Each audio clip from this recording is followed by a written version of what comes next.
Hi folks, hope you're having a fanciful Friday. I'm Alpine and I'm an imagician and a conductor of imagination workshops. And if you want to know what the Hogwarts that is, check out my website on www.imagician.org. So last time I talked about how important it was for us collectively and individually to start choosing our own narratives.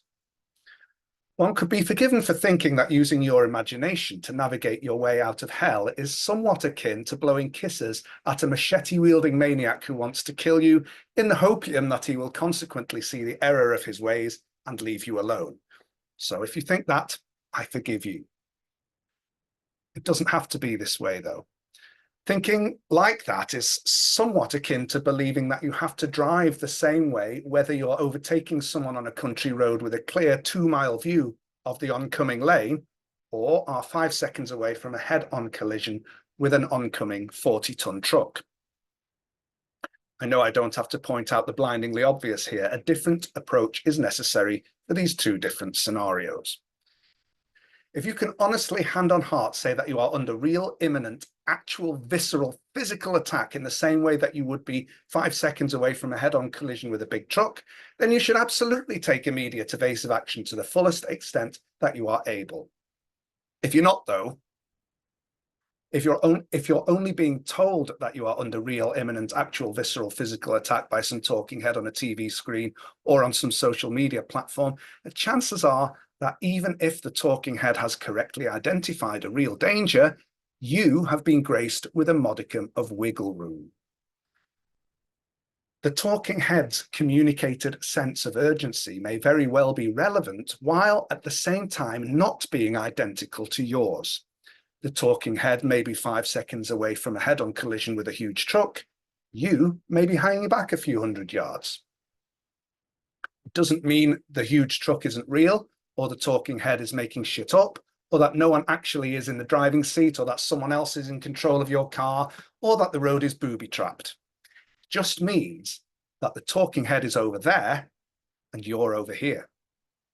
So what, to paraphrase Gandalf the Grey, are you going to do with the time given to you? Every day, every hour, every second that you are given, which is not imminent collision time, is an opportunity to take appropriate evasive action, with the emphasis on the word appropriate. Now, I can't tell you what that appropriate action is. The talking head can't tell you either. He or she is in a different location in time and space. The newsreader can't tell you. Politicians can't tell you. Priests and gurus and online celebrities can't tell you. They are all in a different location in time and space. Their view of the road ahead is from their vantage point. Their rear view mirrors are giving them perhaps similar but different information. They must act accordingly as they see fit. We need to look at the road ahead and in our own mirrors and assess the situation as it pertains to us personally. If we don't, if we let ourselves be distracted by the screaming panic, the moral posturing, or even the calm, measured, rational assessments of other drivers in other cars, in slightly different locations in time and space, we massively increase the likelihood of crashing and burning. Choosing your own narrative is like that. The more we allow ourselves to be distracted by the beeping and cursing and tailgating of other drivers, the more we take the focus of our own attention off the road ahead and away from the control we have over our own vehicle.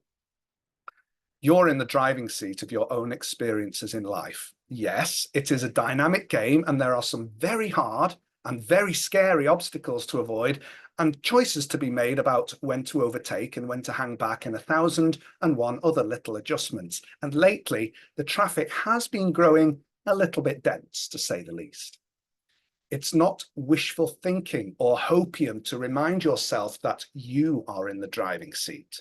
You are the assessor of the information your eyes and ears and the side mirrors and the rear view mirror are giving you, and you are the only freaking decision maker that counts at the end of the day.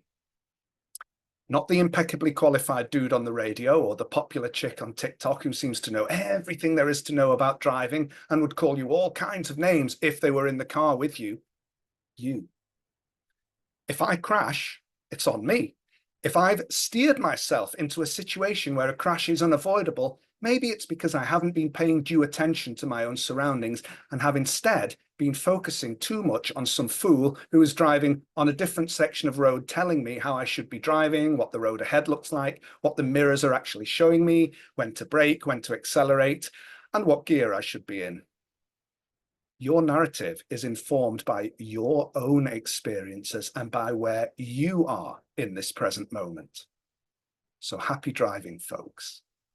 Don't forget to feel ever so charmingly harassed to like, share, and subscribe, and I'll see you in the next Mutual Now.